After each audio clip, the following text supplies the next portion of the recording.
Well, the data were basically in line with expectation. Yes, industrial production came a bit weaker, but last year we were at 7.5 in June, so there's a bit of a base effect. And then last year, July and August was actually significantly lower, around 6, so we probably should see a better IP number over the next 2 months.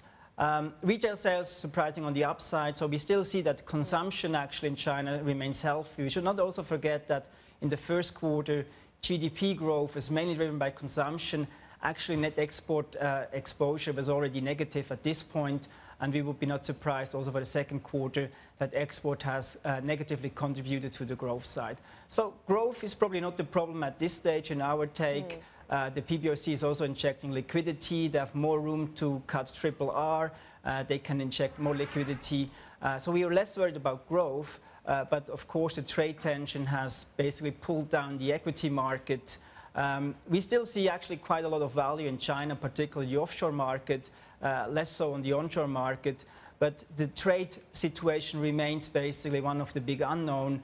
And as long as we don't have a clear statement to what's happening with this 200 billion, and that's probably we only expect that in September, the market will remain very volatile at this stage.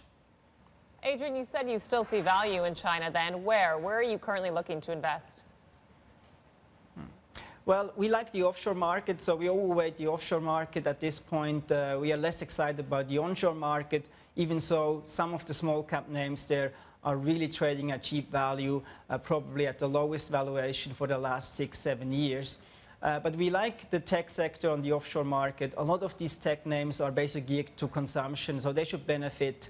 And they have their own revenue growth. They are uniquely positioned in terms of how they progress and how they go through the consumption pattern. So that's what we like. Energy, it's a sector we like globally. I think the oil price rebound really helps. And at this point, we would expect higher profit growth coming from the energy sector and material sectors. So these are the two sectors we think at the moment are looking most attractive. Within the onshore market, healthcare definitely is one of the exciting sectors at this point, less cyclical. We definitely can see that the demand is more a secular structural growth demand. And so that's how we will position, and that's what we try to hide and seek a little bit within the Chinese equity market. So there's definitely value, but some of the broader names are at risk, definitely as long as we don't have a clear statement of what's really going to happen to trade and the 200 billion list in terms of goods. Adrian, just quickly, I noticed you also like some areas of EM USD debt, but EM has an area that's been hit quite hard and concerns around here as we await for more Fed rate hikes. So which part of the EM pie do you like, so to speak? Well, we will probably buy a bit more, the better quality, but EM debt in US dollar terms, I think that's important. We probably still see a little bit of strength for the US dollar over the next couple of weeks among these uncertainties. But we also think that the US dollar is still in a secular devaluation trend, so we actually see value in some of the EM currencies. But the EM debt names are looking attractive. Spreads have widened at this point. The underlying US dollar curve looks attractive. So you get 6.5% yield in these names, so better quality names, particularly here in Asia. A lot of these countries are actually quite healthy in terms of fiscal exposure and in terms of their fiscal situations.